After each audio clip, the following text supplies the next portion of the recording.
Welcome everyone to Choice Conversations, the podcast dedicated to helping you improve your life, one choice at a time.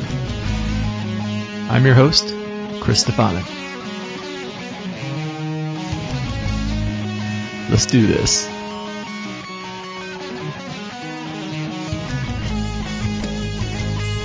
All right, today I'm playing for you an interview I recorded 3 years ago in September 2013, so 3 years and a month ago, with Warren Farrell. Dr. Warren Farrell, now he's an author, he's a speaker, he's known as the father of the men's movement, so he's very prominent in men's and women's issues.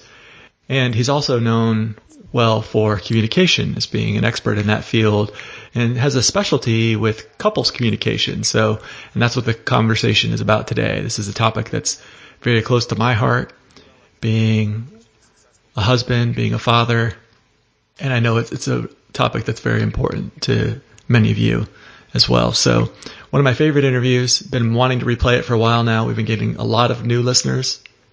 So I know that many of you haven't had a chance to hear this, so I thought it'd be good to put it in the feed again. And this week turned out to be just the perfect week to do it, as a matter of fact. Originally, I had 3 interviews scheduled for this week. Monday came along, and the person I was scheduled to record with, he said, "Hey, Chris, I'm kind of busy today. Can we reschedule this for Tuesday? Either Tuesday or November?" And I'm looking at my calendar, and I'm like, well, I've got 2 more this week and 1 scheduled for next week. Sure, let's just push it out to November. I don't need 3 this week. 2 is be fine. So we rescheduled for November. And Tuesday came, went to record the second interview, and I was having technical difficulties. And really embarrassing, and I finally had to just cancel it and reschedule with him. It was just one of those things that happen sometimes. So today I had the third interview, and I'm recording this intro here on October 13th. So Thursday, the show's supposed to release tomorrow, right? I release Friday mornings. So I'm recording the third interview today, and I get there early, and I do a test call and a test recording, and I play it back, and everything sounds good, and I'm like, oh, good. And I'm doing the interview, and I'm like 35 minutes into it. It's going really well. And I looked down at my recording software, and the time for the recording is listed as 55 minutes. Now, we're 35 minutes into the podcast. It's saying 55 minutes. I was like, okay, something's wrong. Let me just stop the interview for a minute and check the recording. Hopefully it's recording just fine, and for whatever reason the timing's off. I noticed the seconds were moving about twice as fast as they should have. Every 1 second of time in the real world, about 2 seconds was going by on the recording time. So stopped the recording, gave it a listen, and it was awful. Absolutely awful. It was really distorted and basically unplayable. If I were to release that into the Choice Conversations feed and you were to listen to it on your podcast player, I don't think you would make it 1 minute before you would skip it. So it was just, I had to throw it in the trash and start over again. So we didn't have time to record from the beginning, start from scratch and record over again. So we rescheduled with him. So started with 3 interviews scheduled this week, ended up with 0. But that's okay, because I've been wanting to re-release this one anyway. So now is a good time to do that. And I think you'll enjoy it. It's definitely one of my favorites. It's really a nice heartfelt discussion with lots of good chunks of wisdom in there. Before I get to playing that for you, though, I did want to just take 1 quick minute and say thank you to my Patreon supporters. You are lovely. You are wonderful. Thank you so much. All right, let's get to the interview. Hello and welcome to Choice Conversations. I'm your host, Chris Stefanik. Today I have the great pleasure of speaking with Dr. Warren Farrell. He's the author of several important books: The Myth of Male Power, Why Men Earn More, Father and Child Reunion, Women Can't Hear What Men Don't Say, and many more. He's a university professor. He's a public speaker. He's been on Oprah, Good Morning America, Phil Donahue, Peter Jennings. Basically, you name it, he's been on it. So, Warren, it's a pleasure to have you on. It's really a pleasure to talk with you, Chris. Great. So there's so many things we could talk about. I've really enjoyed listening to you on other shows and your books. You've done some really important work about the different gender roles and some cultural allusions in that. But the thing I really wanted to talk to you about today is couples communication. I'm a huge fan on communication. I've got several different podcasts I've done on various aspects of communication. But before we dive into that, I always like to start my conversations with people by asking them about their journey. How did you get to the point where you've developed your strategies for successful couples communications? Yeah, that's a good question and always an important background one. I started out. I think my first sense of the importance and sadness of people listening or not listening was being in high school and actually junior high school, and it was during the 50s, and the anti-communism feelings were enormous. And I can remember saying in one of my classes, well, why don't we listen to the communist perspective? And where do we get that from? And the response in the McCarthy era was to look at me like maybe he's a communist, something is wrong with him. And so it was really scary because there was literally no room for listening to anyone's perspective. But America is right, wonderful, and has all the answers, and the communists are the devil. And so I didn't keep my mouth shut. I was never prone to doing that. And we moved to, my father got a job managing a company in Holland. And when we got to Holland, I would cautiously say some of these things too, because being from a foreign country, I didn't want to sort of be obnoxious like most Americans were considered at that time. And immediately people in Holland said, yeah, of course, that's obvious, and the United States and the Soviet Union have a lot more in common than they have, differently. And I go, how do you mean? And I said, well, they're leader nations. They're both bullies. They're both arrogant. And, and that's why they hate each other. So, right. And they both believe they have all the answers. And I go, oh, that's interesting. And he said, actually, the people that follow them have more in common with each other, than because they're follower nations, and there are characteristics of leaders and characteristics of followers that are usually stronger than the ideological differences. So that sort of got into my mind at a relatively early age. I was 15 at the time, and settled in there. And then, when I started hearing the civil rights movement surfaced, and then gay rights movement, and then the women's movement, and each of those movements for me was about, at the beginning, listening to a point of view that had not been introduced into the culture, and sort of the importance, and then sharing my perspectives with it from the best intent of that point of view.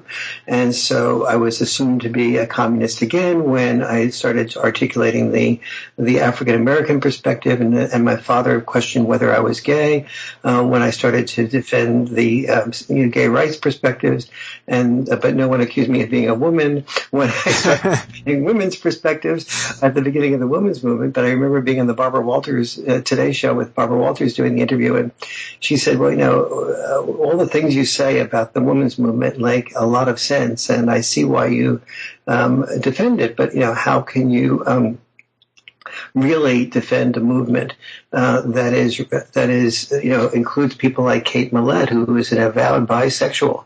And I said, well, sometimes bisexuals, or people that don't have such an investment in something, are able to see the forest for the trees in a way that people who are invested in something like heterosexuality are able to do. And so she said, wow, good answer.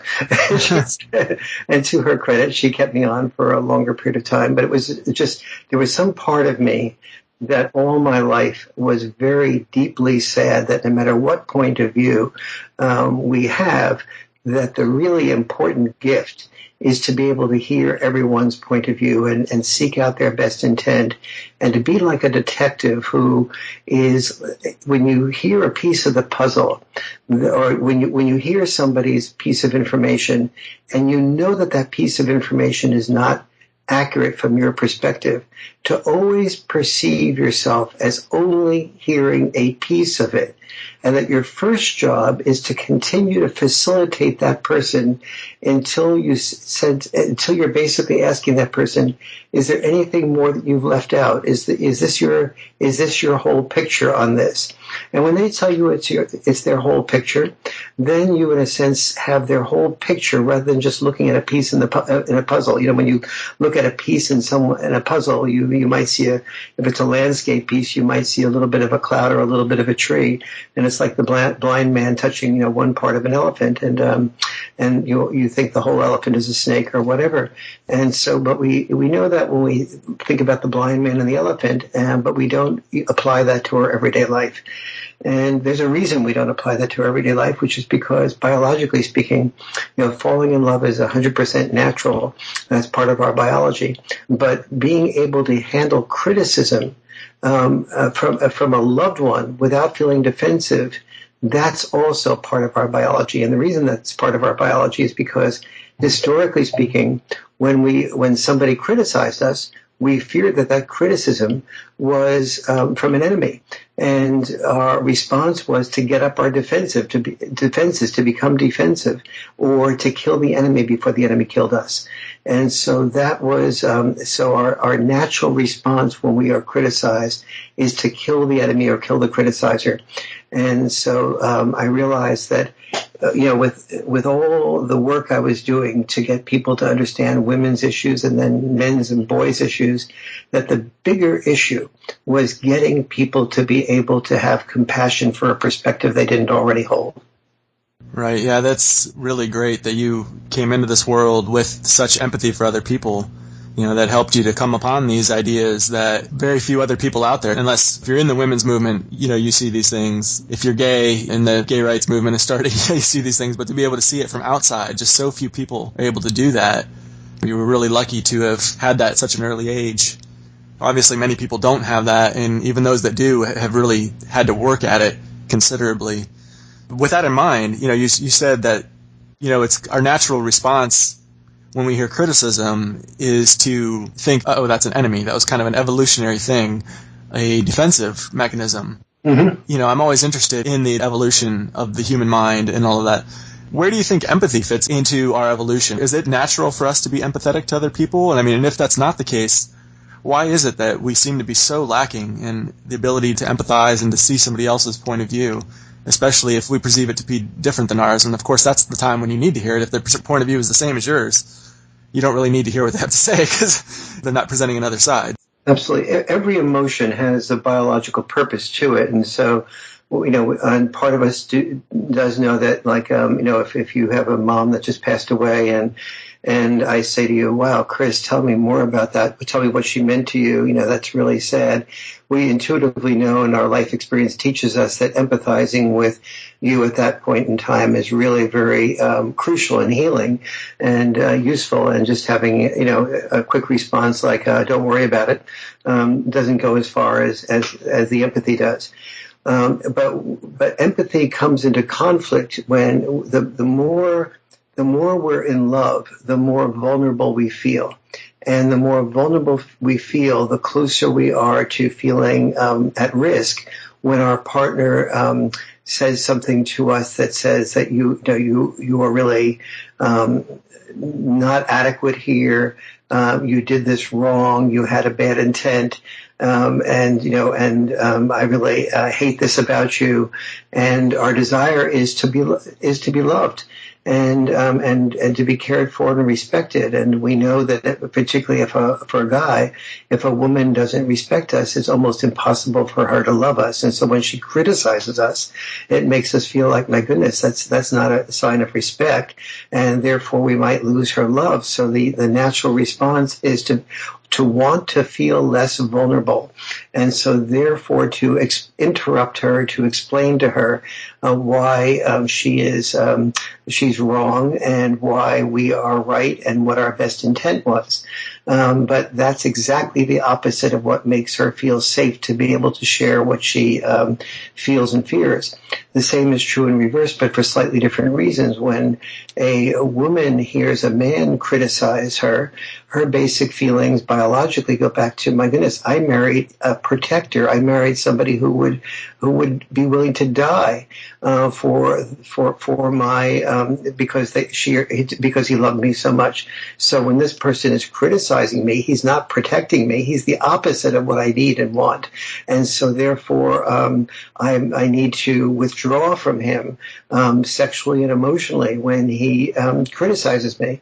And so the accumulation of both the male and the female's response, the response is the same. They both make it unsafe for their partner to share with them feelings that are not comfortable. So both genders end up walking on eggshells, and sort of oftentimes women will talk to other women about, the challenges they have at home, and men will drink or keep it inside of themselves, or and it will pile up, and maybe it'll burst out into anger.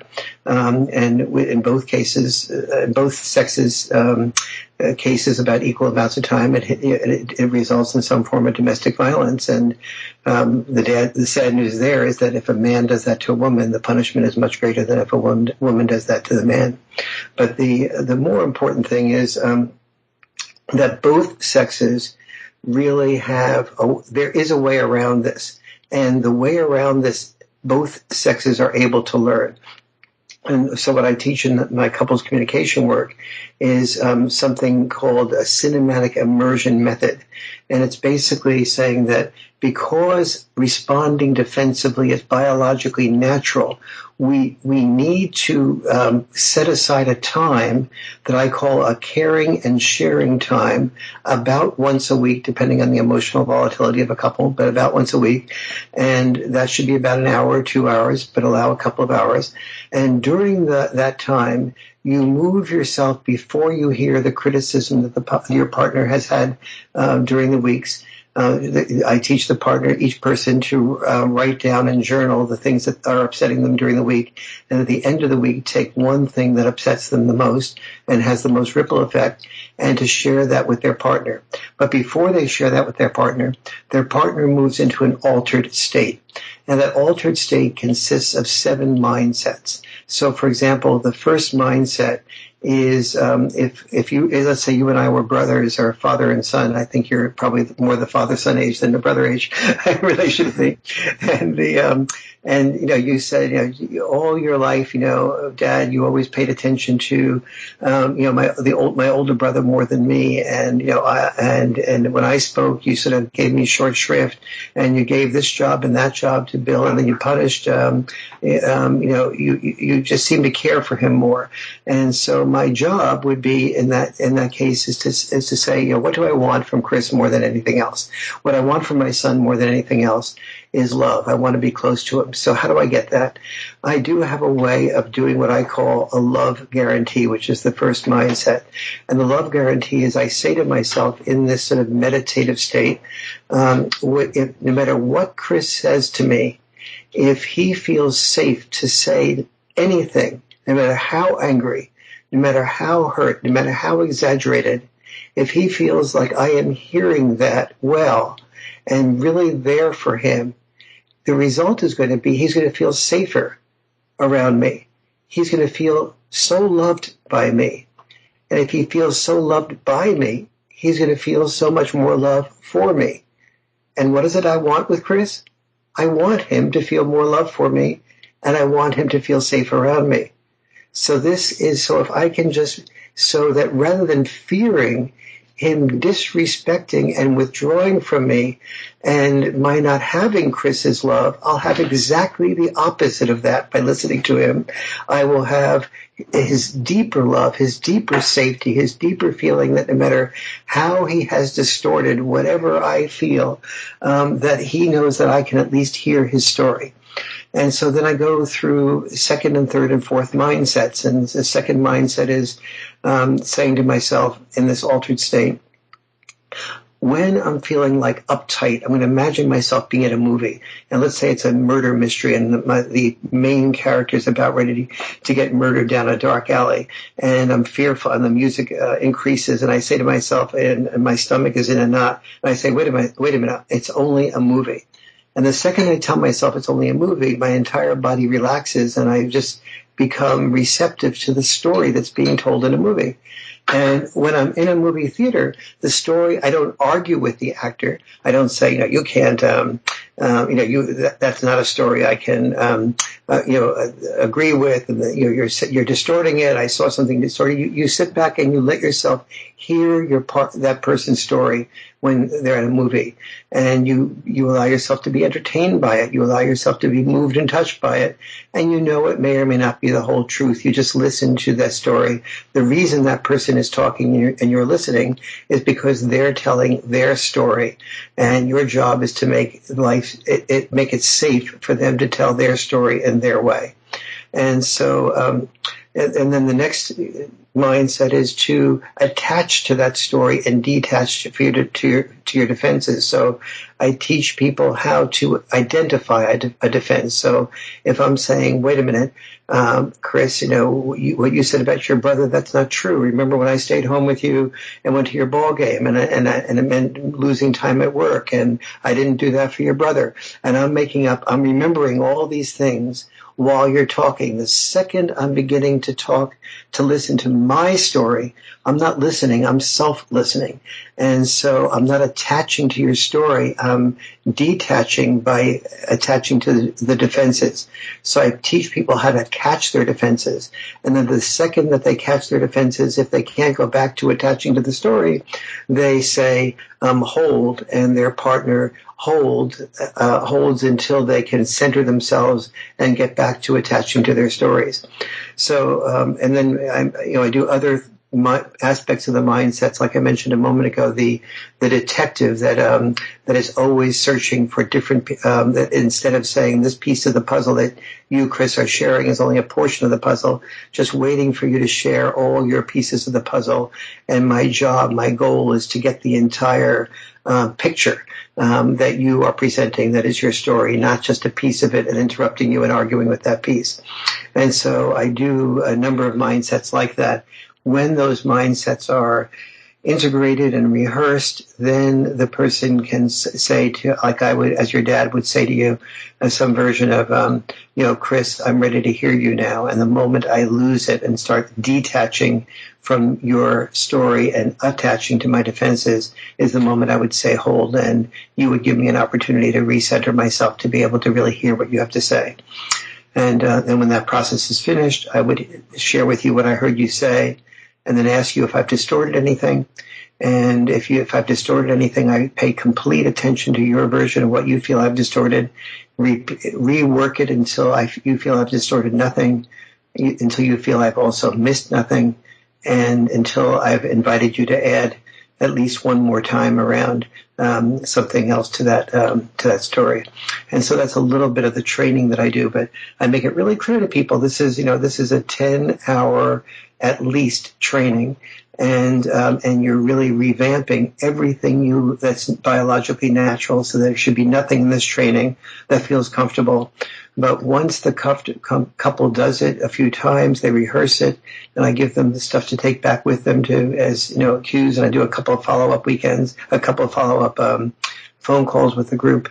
That really ends up, I just attended this weekend a wedding of a couple that was about ready to break up and ended up a year ago, ended up getting married and had an enormous wedding, wonderful wedding that I went to this weekend. So that's the great reward of it. Right. Yeah, that's fantastic. Yeah, I'm reminded I had Gino Denning on the show not long ago, and he said something that I thought was pretty profound, and it applies here. He said, most people, when you're talking, they're not listening, they're just waiting to speak. Exactly. So, he said it's really important when someone else is talking is to give them your full attention. If you're sitting there thinking about how am I going to respond to this, and looking for errors, looking for ways that you can counter what it is they're saying, there's no way you're going to be able to actually grasp their side of it. You just can't do that by splitting yourself. You're not going to be able to step into their shoes. Absolutely. And see it from their side if you're also trying to figure out how you're going to respond to this and be defensive and the like. Absolutely. You really, and so there's two things there. One is to understand that you're self-listening when you're doing that. And number two is because we are all somewhat self-centered, is to give yourself another incentive, another way of framing that and saying that, the real, what this person really wants from me more than anything else is to be heard, to be understood, even if it's an intellectual person that's sharing, and very much if it's an intellectual person as well as a person sharing an emotion about you.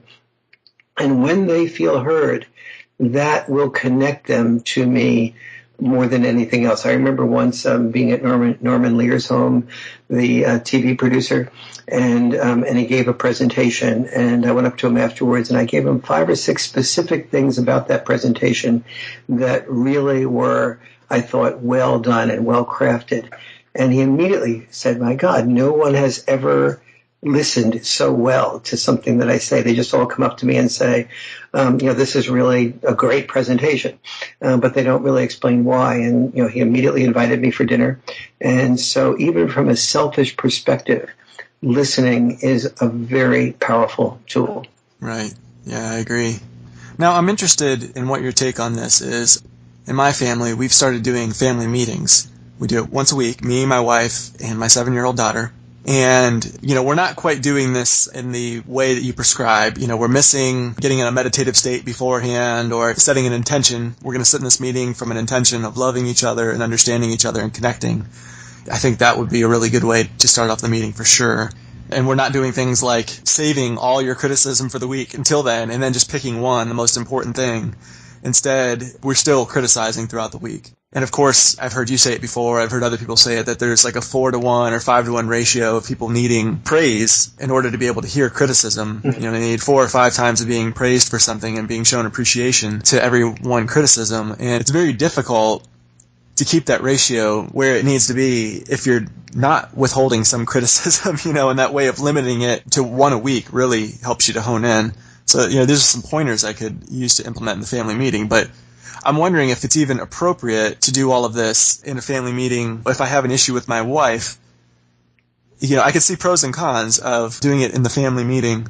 I mean, one being it could be a way to really demonstrate to my daughter how a healthy, nourishing couple works through issues, how you can resolve these conflicts in a peaceful manner and connect with each other. On the other hand, I've always been, throughout my marriage to this point, one to not try to have conflicts with my wife in front of my daughter. I will try to wait till she goes to bed or something like that before I bring it up. So, I guess, what are your thoughts on that? Yeah, first of all, I'm really appreciative of your applying this directly to your life. Too oftentimes people, when they're interviewing me, they'll handle it only, they'll deal with it only from an intellectual or distant perspective. So let's work on 3 aspects of this. First is one of the trainings that I do is to teach people when you have feelings that are bothering you during the week, to create during the week what I call a conflict-free zone. But obviously things are going to come up that are going to bother us. So the first job is to journal those things, and the best place to journal them is on a computer. So you put on the computer, you have a little file on your computer, and you say what just happened that bothered you, and you get it down in detail. But then you look at it the next day and maybe the day afterwards, and you refine it and you get to the core of what it is that really is bothering you. The other day I did something where my wife was critical, and it was something that, and I responded to it. I just felt really badly about it. But as I thought about it, I realized I had spent about 15 minutes just preparing a whole thing to have some fun between the two of us. And the criticism came on something that sort of deflated the entire thing. And I thought it was just about, until I thought about it and felt it, I didn't realize that it was about the fact that I had sort of built up this whole game and thing for us to do and enjoy together. And by that little side criticism, it sort of deflated the entire game and the little fun thing that I had planned. And so I thought it was about the small thing as opposed to what I was really responding to. And so by journaling that and putting that down on a piece of paper or on the computer, you often get to the core of what is really bothering you without having to process that. The second important part about journaling is if you don't journal, you are then usually thinking about that in your head all the time. And I feel like when you're thinking negative thoughts about your spouse or your child, especially your spouse, it's really like poisoning every cell of your body, and you're carrying that around as a filter. And that dissipates slowly, for sure, but that even makes other things feel worse as you're experiencing her, or if in your wife's case, you. And so that journaling really helps that process. That's number one. Number two is appreciations. One of the things that I say is that falling in love is biologically natural. Sustaining love is biologically unnatural. To sustain love requires two things, an art and a discipline. The art of sustaining love and the discipline of sustaining love is every day finding out things your wife does or things that you do that she can appreciate. You may say, my God, I don't know that there is something I can appreciate every day. That's the discipline. The discipline involves finding very small little things. Like, this morning I picked up a raisin and bran muffin for my wife and dropped it in on her desk. Picked up some ginger snaps and stuff like that for her. And so she may or may not think of those things during the day aside from when she's eating that. But that's the type of thing. It's a small thing, not very important, didn't take much time. But it's the focusing on those small little things that makes the person see seen and appreciated. So the first part of the discipline of appreciation is getting yourself to think about what there is that your partner did that you could appreciate every day. The second is understanding the difference between micro and macro appreciations. Men in particular tend to be very good about saying things, oh, my wife is the best mother in the world, or, she's one of the most beautiful persons to me, or she has a great spirit, or she's, that type of thing. Those are macro appreciations. People hear that 4 or 5 or 6 times and they become desensitized to that. But what everyone feels really seen by is the micro appreciations. You poured me some orange juice this morning, and you remembered that I like about half water and half orange juice. I really appreciate your doing that. That's so sweet. You brought it in my favorite glass, or whatever the small little thing is. I like the way that you just came and when you into my room and you gave me a kiss before you left. And those micro appreciations, the smaller the detail, the more the person feels seen. And your daughter does something well that's small, just puts her a semicolon after something as opposed to just a period or a comma, and she's the appropriate age where that's appropriate. You note that not just in your mind, but you articulate that to her. And so that's the power of the micro appreciation, the discipline of doing it frequently. And then the way you do it is the art of appreciation. One couple in one of my workshops where I have them practice the art and discipline of appreciation had one appreciation he was doing for his wife, or his partner actually, and he put about 11 little pieces of paper on the top of the door jamb. So when his wife opened the door, all these pieces of paper floated down like snow, and they all had on it this appreciation about what he felt he liked about what she did, but they needed to be pieced together so that she could find the puzzle. And after the snow fell down, and so that's an example of the art of appreciation. Wow, that is really beautiful. I like that example. As you were talking about that, it kind of occurred to me that macro appreciation, you say people get desensitized to it. Macro appreciation is something that it can start to sound like BS. Exactly. Oh, my wife is the greatest. She's the best mother in the world. Oh, you can BS your way through a macro appreciation, but you really can't BS your way through micro. Exactly. When I say I like the way how you prepared that tea for me this morning, you knew that I wanted a little bit of cream in there. And I appreciate how you pay attention. You know what I like. You're not going to be able to BS that. So that kind of stands out to me. Yes, that's such an important part of the observation. Chris, let me elaborate on that for a moment. Imagine yourself telling your wife, that's a great meal, versus she telling you that was a great meal you prepared, versus you saying, I love the way you had a little touch of cinnamon in there, didn't you? And with that cinnamon, was there some cayenne pepper that just gave it a little zing? And the more you articulate the little things that you are observing about that, the more you're likely to bring her to tears of feeling really seen and valued. And that this is a very different statement than good dinner. It's like, you see what I did to make it a good dinner. That makes you feel really seen. Right. And I liked how you had tied it in with parenting. You'd mentioned, if my daughter does something, to comment on very specific things.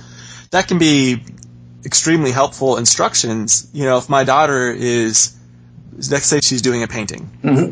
and I say, oh, you did a really good job on that.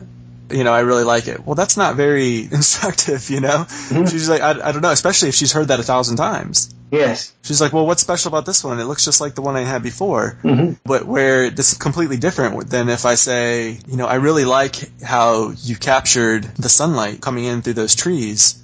It looks very realistic how that comes in. Or giving something more specific that she can hone in on.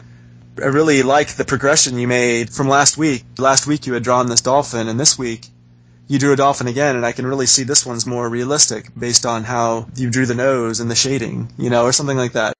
Very, very good example. Exactly right. And that's makes her feel so much more understood. And go ahead and continue what you were saying, Chris. Right. And it's just, a child can't, if you just say, oh, you did a good job, they really can't take anything out of that. And I think another thing that's kind of interesting with this is to get the child's perspective. Parents are they're kind of praise happy. Mm-hmm. Everything the child does must be praised. Mm-hmm. And I think it's really important oftentimes if you get the child's perspective, you might say, look at the painting, maybe you're about ready to, because this has been your habit, you're habitual in praise, whether it's you really thought it was good or not. I mean, in one sense, it's almost you're being dishonest if you're just praising everything. But in the other, you catch yourself in the habit and you say, okay, before that, I'm going to ask what the child thinks. What do you think of this painting? I see you're working on that. The child might say to you, I think it's terrible. Mm-hmm. This is one of the worst ones I've done all week. I'm really upset with it. Where if you would have just said, oh, good job. Mm-hmm. I mean, that's kind of a confusing message. If they start to doubt their own ability to evaluate the page, either that or they think you're just full of it. Oh, they always say that. I can't really trust what they say. They're going to always just tell me I do a good job. Or, you know what I mean? You're absolutely right. There's two, I think, very important dimensions of what you're saying. One is when I grew up, I'm just turned 70, and when I grew up, I was in the era where parents believed that that their job was to find everything the child was doing wrong, and to help them not do those things wrong, so that they could live a more effective life by avoiding all the things that they were prone to do incorrectly. So everything was parenting by criticism, basically. Mm-hmm. And today it's gone the opposite extreme. All the people who were over-parented by criticism are trying to compensate for it by parenting by overpraise. And that has as many problems, well, maybe not as quite as many problems, but one of the problems that very few parents understand is exactly what you just said, that the child really doesn't have a chance to sort of analyze and evaluate him or herself. And the second is that and distinguish between what is a better thing and not, but also begins to feel that the only real evaluators are peers, because parents, you just got them. That's already secure. And so, therefore, my peers are the only ones that are going to really tell me the truth and whose opinions I will really value, because they're the only ones who will give me both the positives and the negatives. And so I think keeping it real with your child, making sure you're specific about praise, but at the same time, creating some space for the child to be self-critical and not contradicting the child when she or he is self-critical, creating some space for the child to say, where can I improve and how can I improve? And then also saying, adding our own little dimension of that, that doesn't overwhelm the positive dimensions of what we see. Yeah, there's just so many things. When I listen to you talk, I have a million ideas go off in my brain, but... Oh, I'm sorry. Let me go to one of the things that you mentioned before that about whether it's good, healthy for your child to see you actually say something that's challenging with your Yes. your wife, and so yeah, I think it's a wonderful thing to not see. I think the nice thing about the conflict-free zone is that you basically you tell your child. Mom and dad have conflicts with each other during the week or things we disagree with. Here's what we do with them. And we take little notes on them. We think about them. And then at the end of the week, we basically reveal the method to your child. My assistant came in with her 16-year-old son and did this method with her son. And so, it has an impact on the way for a child to know that there is a way of sharing what's upsetting you, and then that way can be constructive, and that you can work with your partner to have that, releases a child into knowing how to share every dimension of himself or herself, and knowing how that having hope in a partner that does that. When some of the people that I work with, some of the couples have had parents that are very temper-oriented, and others have had parents that have never had a fight that they have ever seen in their life. So therefore, when they get into a marriage in which there's a disagreement and a fight, there's like, this must be awful. This must be a terrible marriage, because a real marriage works by nobody fighting or nobody disagreeing. And that's a terrible standard, a bar that's way too high, unrealistic, and is a prescription for a destructive marriage. And so I think that introducing to your child that, the things that you do to love each other and to have each other's disappointments heard is probably the greatest single gift we can give our children, aside from being there physically and emotionally for them. Right. Well, if they don't learn these things from us, if they don't learn communication and conflict resolution skills from their parents, where are they going to learn it from? I mean, this is, when they're at school, it's very much authoritarian. You're going to do what I say or you're punished. Or it's about algebra or geometry or, things in life that, as good as I have been at math, my father was an accountant, and that came easily to me. I use communication skills or lack thereof every day, almost every minute, and I don't use algebra or geometry very often. Oh, I know. I mean, can you think of a single skill that it's more useful than communication? Yes. Where is this communication class that we're having, in K through 12, or unless you major in communication in university level? So yes, unbelievable. No, it really is very sad. I mean, one of my great hopes is that someday I will be able to spend some of my next few years training people to go into the schools and to bring communication courses into first, second, third, fourth grade, so that we can learn them so we can learn these things as part of our, in the way that in the same type of time frame that we learn our language skills shortly thereafter. Right. Yeah, on my show, I talk a lot about the book Parent Effectiveness Training from Thomas Gordon. Mm-hmm. And he had written a book, Teacher Effectiveness Training, and also Leader Effectiveness Training. I'm a manager in my day job, so I use these skills, these same skills that apply to having a good marriage, that apply to being a good parent. They're good skills that apply in any relationship in your life, including the student-teacher. So, I remember when reading these books thinking to myself, they should be training the teachers. If it's not Gordon's work, maybe it's yours, or maybe it's somebody else's, but I mean, they should be training them good conflict resolution methods that they could use with their students rather than a power over methods for resolving conflicts. Because if they teach them good, win-win negotiation, healthy strategies for communication, that's something that's going to translate throughout their life. Or if they're just teaching them win-lose, authoritarian style, first of all, win-lose, a lot of people say it's lose-lose. There's good reasons for that. So it's not a very effective way. But I mean, even if you can get some short-term effectiveness from being an authoritarian, there's only some scenarios in your life where you have that kind of power over someone. There's many relationships, like, for example, I was talking about husband and wife. you don't really have power over your spouse. So when you get in a problem in your marriage, what are you going to do? If that's the only tool in your tool belt is dominate or submit, you're in trouble. Absolutely. And once you learn this with your spouse, it's very easy to translate this to almost anybody. If your employer is upset, the things that we think of as power are really very frequently not power. Every employer feels powerless in relation to the employees because they feel like, they're walking on eggshells, fearful of saying anything critical of the other employees because it will just sort of make the employee feel disheartened or disillusioned, and so they sort of keep their mouth shut. But then they harbor these feelings of anger, upsetness, and resentment.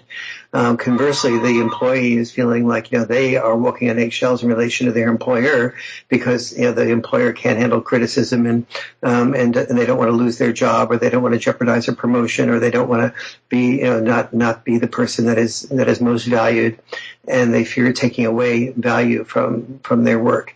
And so, but once you realize that both need a safe space to be able to handle whatever they're feeling and however they're hurting, then the ability to sort of take those same skill sets and instead of the word love, that will be a love guarantee that I'll get from listening effectively. You're really talking about a respect guarantee and a sort of an intimacy in the workplace guarantee.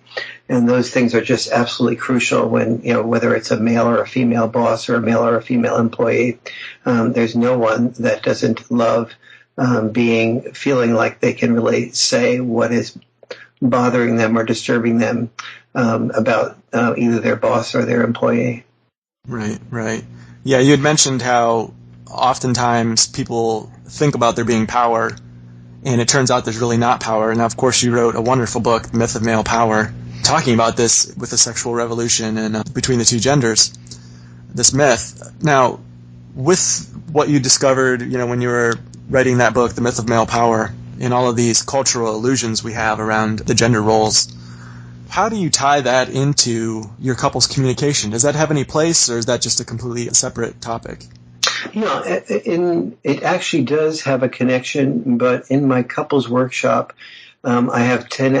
The workshop I do most frequently is at a place called Esalen, which is in Big Sur, California, and there's only 10 hours during the weekend to work on some things. So 90% of the people in that workshop have no idea that I'm an expert on male-female issues. If you've been attracted to the workshop because of knowing about me in another context, but you wouldn't even pick up the slightest bit of greater amount of empathy toward men than women, because nothing in that workshop is about substance. It's all about a process of how to listen to other people, no matter who you are.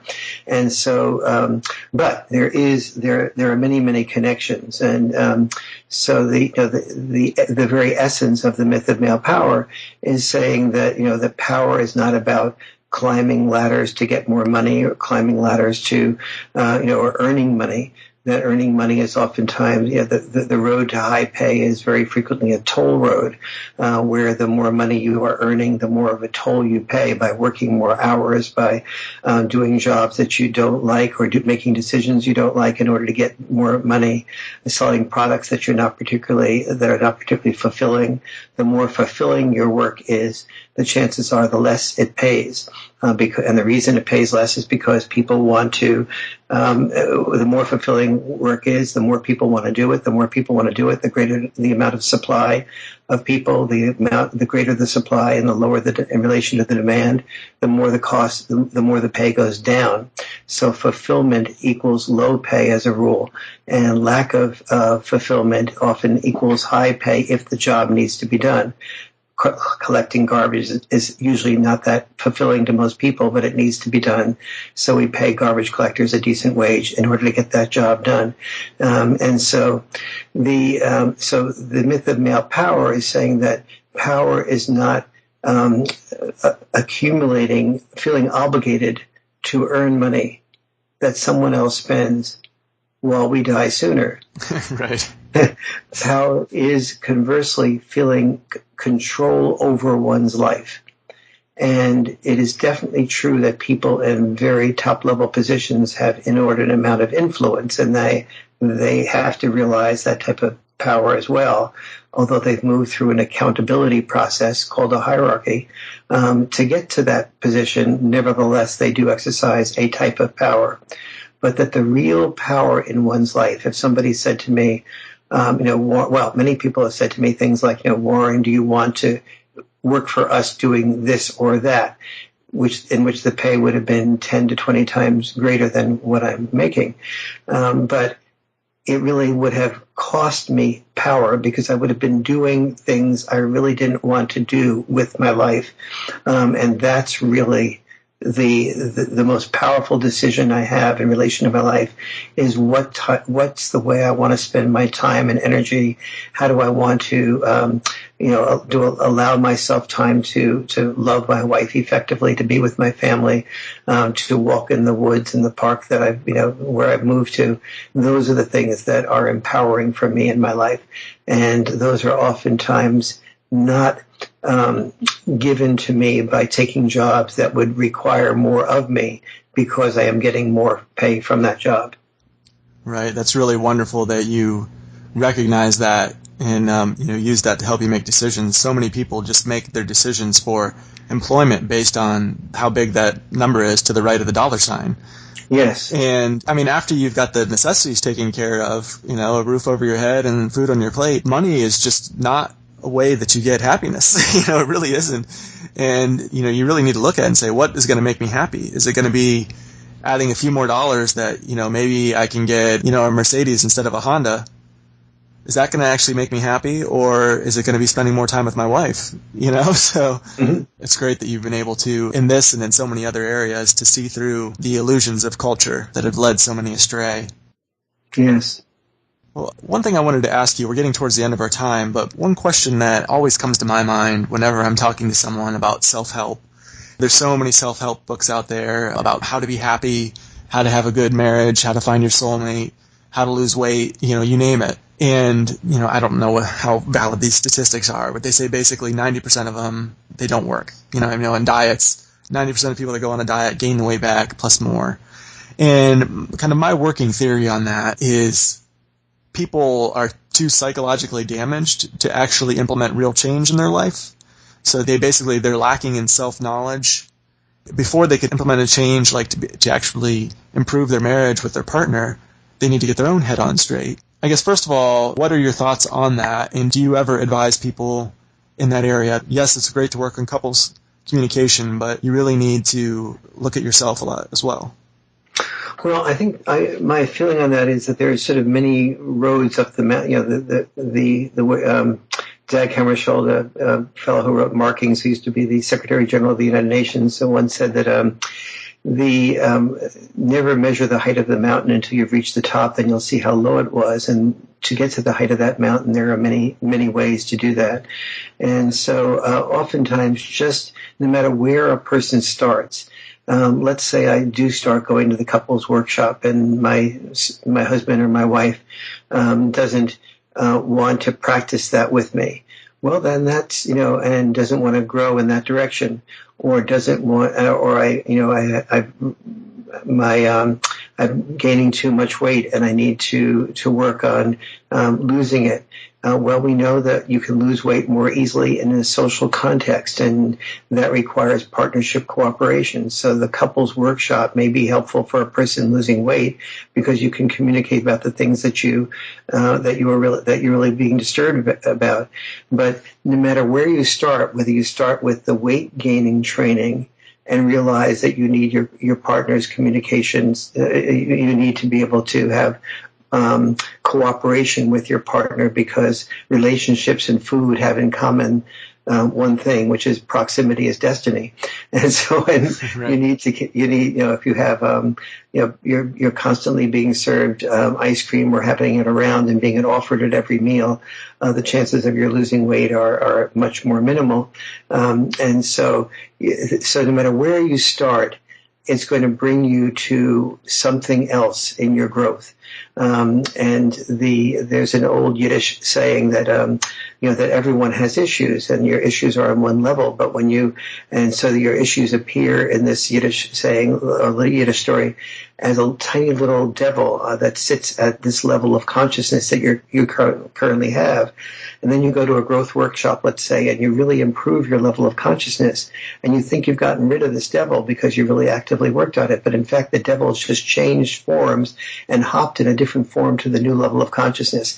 And so, I think at every effort we make in the direction of growing, whether that's meditating or doing yoga or exercising or doing weight work or doing communication work with our partner, it's all a step in the right direction.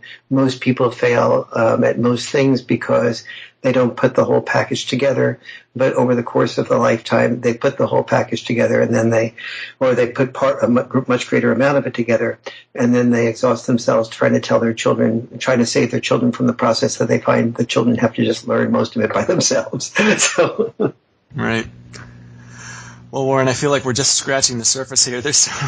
Every sentence brings up 2 or 3 more, new areas we could go to. But if my audience would like to develop these skills for improving their couple's communication, where can they find out more?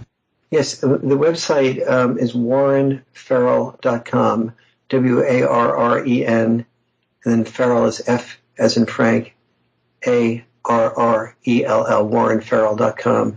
And on there's a place where Warren will be, and the next couples communication workshop I'm doing is in a couple of weeks in Big Sur at Esalen. It's the location there is just extraordinary. It's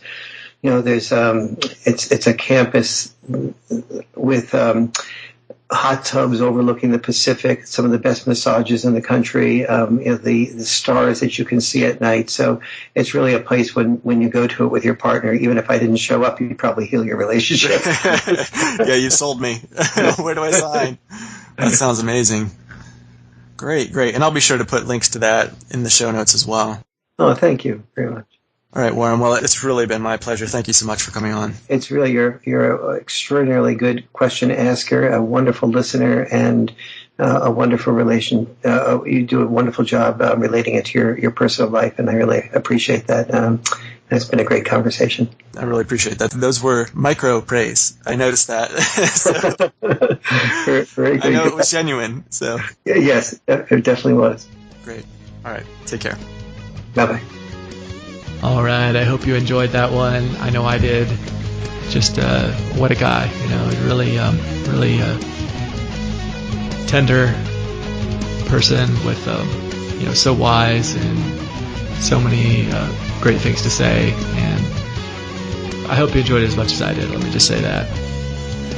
If you did enjoy it and you would like to help the show out, you would like to contribute, the best way to do that is to go to patreon.com/Choice Conversations. Now there's a link to that in the show notes, so you can go there and easily find it as well. And if you could sign up and contribute, that would be great. There is some Patreon-only exclusive content available there, so if you'd like to partake in that, go on over and sign up. All right, thank you so much for listening today. Take care of yourselves. And remember, make the choice to be great.